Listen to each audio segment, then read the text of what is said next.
Oi. Olá, meus alunos. Hoje a nossa aula vai falar sobre a Revolução Constitucionalista de 1932. A Revolução Constitucionalista de 1932 ela está embasada na nossa habilidade EF09-HI06 e nós vamos começar discutindo o feriado de 9 de julho. Nós tivemos aí o nosso feriado de 9 de julho e muitas pessoas não sabem o que significa o feriado de 9 de julho. E o feriado de 9 de julho está relacionado com o início da Revolução Constitucionalista de 1932, que foi um levante, uma revolta das tropas de São Paulo contra as tropas de Getúlio Vargas.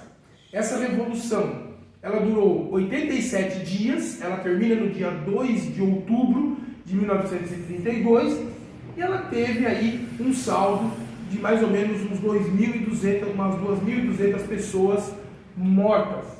Mas por que essa revolução aconteceu? Essa revolução ela acontece pela insatisfação dos paulistas com o governo de Getúlio Vargas. Getúlio Vargas assume em 1930 através de um golpe, impede que Júlio Prestes, o candidato eleito nas eleições de 1930, assuma a presidência e também Getúlio Vargas assume o governo através desse golpe e ele começa a adotar algumas medidas antidemocráticas e também Getúlio acaba com a oligarquia da política do café com leite. Quando Getúlio Vargas assume o governo, a presidência em 1930, ele acaba com aquela oligarquia da política do café com leite, aonde São Paulo e Minas Gerais dividiam o cargo de presidente da República.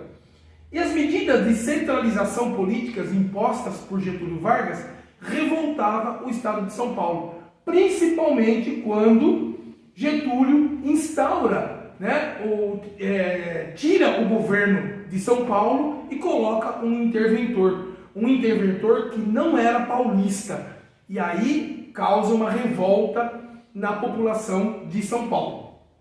Essa revolução ela tem como estopim a revolta da Praça da República, ocorrida em 23 de maio de 1932, quando uma massa de manifestantes marcharam na direção do Partido Popular Paulista, a sede do Partido Popular Paulista, que apoiava Getúlio Vargas, para invadir a sede desse partido.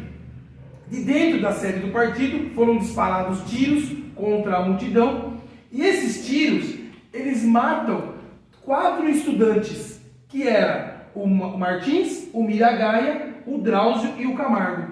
E esses 4 estudantes, eles foram transformados numa espécie de mártir da Revolução de 1932.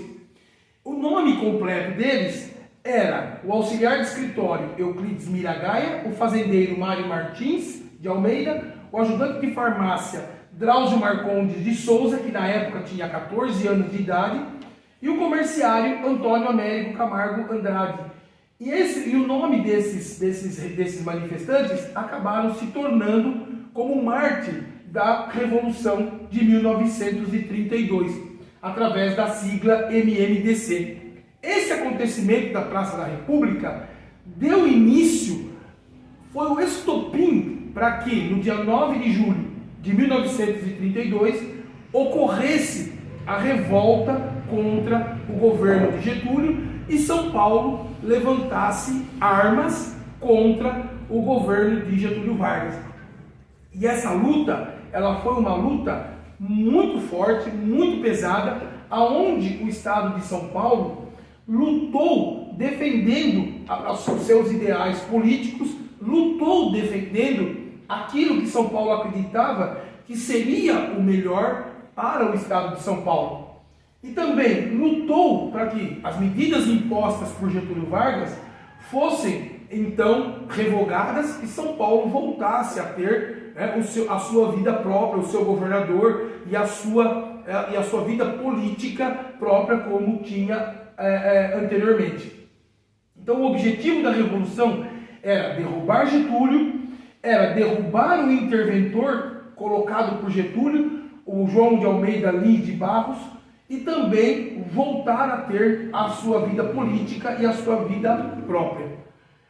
Finalmente, no dia 2/10 de 1932, termina a Revolução Constitucionalista, quando então o interventor foi deposto, né, por um grupo chefiado por Pedro de Toledo e foi substituído pelo coronel Herculano de Carvalho, comandante-geral da Polícia Paulista, que assume o cargo interino até a chegada de novas autoridades federais.